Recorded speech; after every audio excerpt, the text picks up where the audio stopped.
Ayan, mamimili kami ng aming hapunan ngayon. Sumama yung mga makukulit. Ayun yung isa nakabike.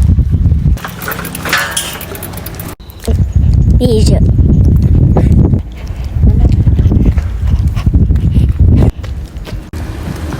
Ayan, iniwan na nga nila ako. O, diba? Ayan. At magtatapon si Ate Eureka ng can. Ganito nga palang pagtapon dito ng can. Kailangan lilinisin nyo muna siya ng tubig bago siya itapon kasi nga nire-recycle nila yan.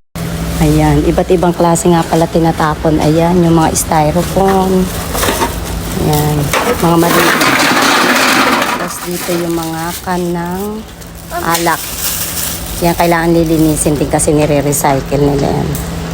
Tapos dito yung ibang can. Yan, papel ng gatas.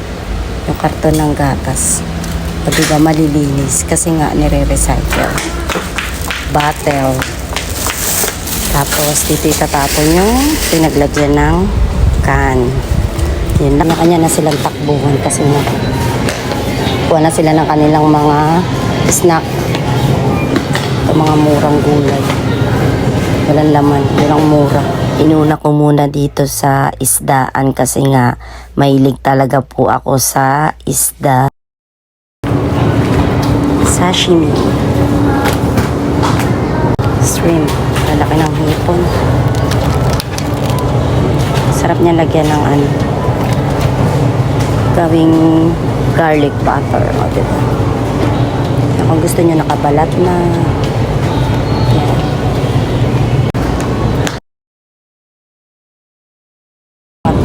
O, 30%.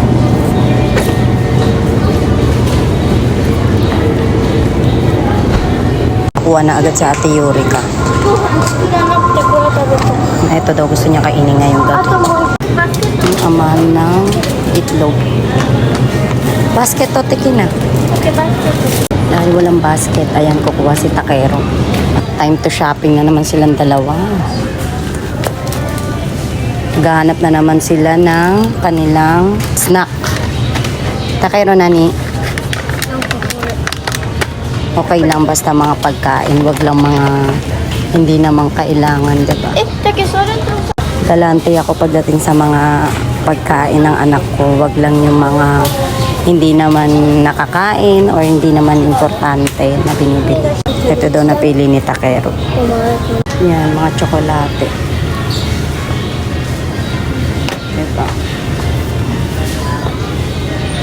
Almond. Amala ng almond. KitKat. Yan, dito mga mura. 50% off. Kung ano-ano. Ramen. Mikan. Oh, mikanこれよ。 Sorry, mikan. Yan, mga murang fruits. So, doon kumain ni Ate Eureka ng ano, ng orange. Ayan. Sagi. Yan, ito na lang daw kasi mahal daw yun. O, diba? Ang iba na ang isin na to yung ano daw. Ano na? Gulay. Gulay. Ito ang upo nila dito. Pineapple. Pineapple. Ayan ang kanila mga pineapple. Spam ang mahal. Kaya sa iba ko nabili ng spam. Ramen. Yan, natapos na nga kami mamili. Nakapila na si Ate Eureka. Nilagay niya na ang aming pinamili doon.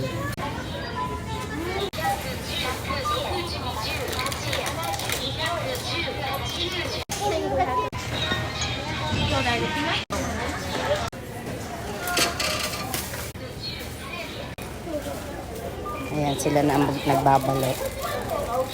At inisa-isa talaga ni Ate Eureka ang pagpa-plastic.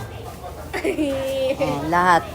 Kada isang isang plastic, o diba? Aksayado ka sa plastic, friend. Ayan, tapos na po kami mamili.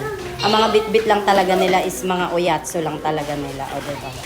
Ayan, maraming salamat po sa inyong panonood. Bye-bye. Bye-bye na, Eureka.